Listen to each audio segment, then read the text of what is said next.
Well, it's time to have a chat now to well-known fishing author John Kent. John, welcome to Good Living. How are you? Thank you, Megan. I'm still alive and well. That's good. Very good to hear. Speaking of the kitchen, and we're going to be talking about trout today. How do you cook your trout?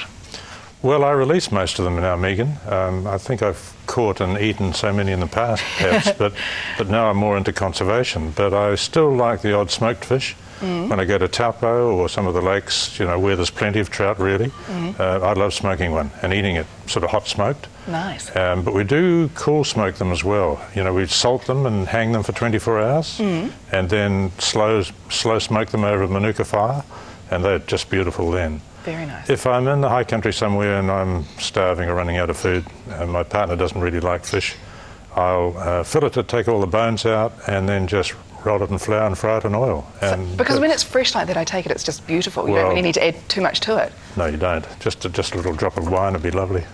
It doesn't sound good, doesn't it? Yeah. Now, John, this book is beautiful, of course, in collaboration with David Hallett, Fly Fishing in New Zealand Lakes. You've had Fly Fishing in New Zealand Rivers, so this is all about the lakes aspect of fly fishing. Right. Which one do you prefer? I haven't got a preference, actually. Yeah. There are some lakes I just really love and keep going back to. There are some rivers that I adore.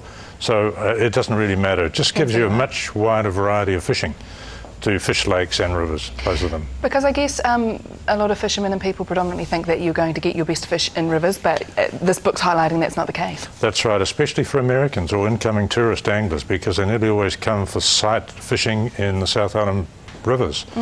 And some of my friends that I spend 4 months of the year most of the time in the States. Do you? And a lot of my fishing friends who come to New Zealand regularly, they know nothing about our lakes. And I tell them we've got 3,820 of them. Most of them have fish.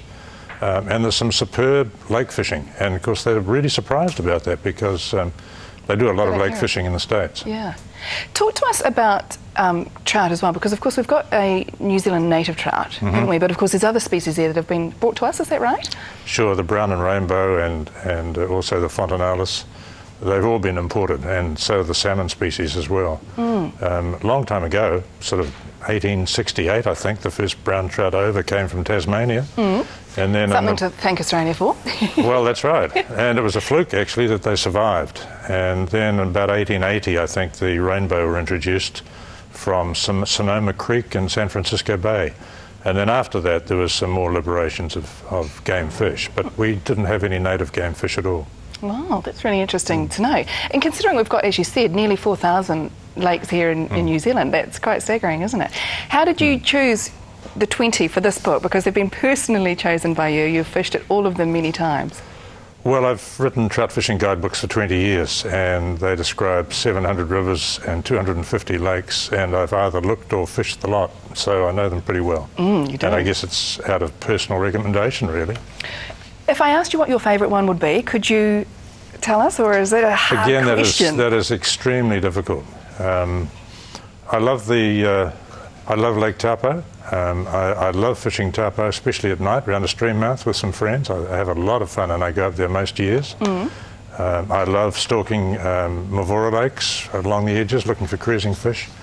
I love fishing Wanaka. And I love fishing Hawea. There are just so many lakes really that provide really good fishing. And the photos here that go along with this book, they're incredible, aren't they? And you've worked with David before. Yes, I've had a lot of fun with David, and we could write another book about our experiences together, I think. So for a book like this, John, how long did it take to write? Has it been a kind of collaboration over a couple of years? It's taken about 2 years, something like that. And of course I've done a lot of the research for my guidebooks, so it's not too difficult to do. But I did a lot of work on the internet, and it's helped a lot by living in the States and fishing over there, because I've learnt so much. They have a whole lot of different lakes. A lot of their lakes are very shallow, so you can fish all over the lake and usually fish out of a float tube or a boat. But in New Zealand, a lot of the lakes are extremely deep, and trout don't go down to any great depth, except there is an exception in Lake Taupo and perhaps Lake Rotoiti, where they have been found to go quite deep. But most lakes, it's too cold, there's no insect life, no plant life. Once you get out of what's known as the littoral zone around the edges of the lake, so most trout will cruise the edges and not be in any depth of water beyond, say, 30 feet. So that's really good to know for first-time fishermen that are starting out with this. It's a help, because when you first go to a lake, it's very intimidating. You know, it's an enormous body of water. For example, Lake Wanaka, Lake Wakatipu, where on earth do I fish? What do I do? What do the fish eat? You need to know a little bit about the ecology of the water that you're fishing. So what should we be looking at when we first come across the lake and think that it might be good for fishing? What should you look at? Yeah. Find a guide and go fishing with a guide. They'll put you in the right direction. Yes. Because I guess it's a learned sport, isn't it?